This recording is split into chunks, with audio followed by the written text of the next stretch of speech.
Was Cleopatra black? The answer makes a lot of people uncomfortable.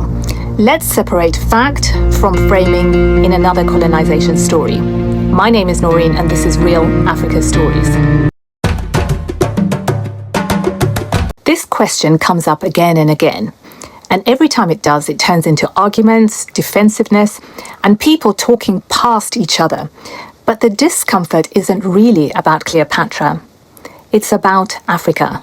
Cleopatra ruled Egypt, an African civilization with thousands of years of history before Greece or Rome arrived. Yet somehow when people imagine her, they picture a pale European woman lounging on a chaise longue, draped in silk, waiting for Rome to arrive. That image did not come from ancient Egypt. It came much later. Historically, Cleopatra was born into the Ptolemaic dynasty. They were Macedonian Greeks who took power after Alexander the Great conquered Egypt. So yes, on paper, her ruling family was Greek. But here's the part people rush past. We know who Cleopatra's father was. We don't know who her mother was. And that matters. Some historians believe her mother was Greek. Others argue she may have been Egyptian or North African. There's no DNA, no contemporary portrait we can trust. And ancient art was more symbolic. It wasn't trying to document skin tone in the modern sense. So when someone says she was white, that's an assumption. When someone says she was black, that's also an assumption.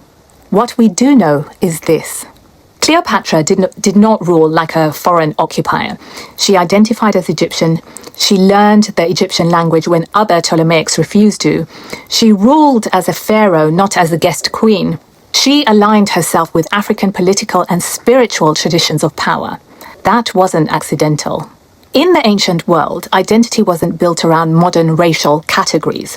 It was about land, lineage, language, and loyalty. Cleopatra understood that deeply.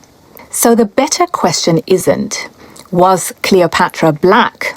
The better question is, why does Africa keep being removed from its own story?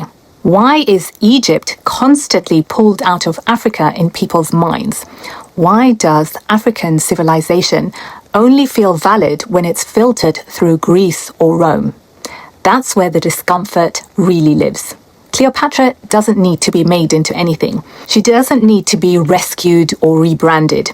She was African by place, Mediterranean by world, and Egyptian by rule.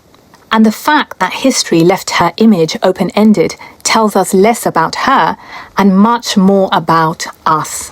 So here's my question to you. Why do you think Africa's history still makes people uneasy?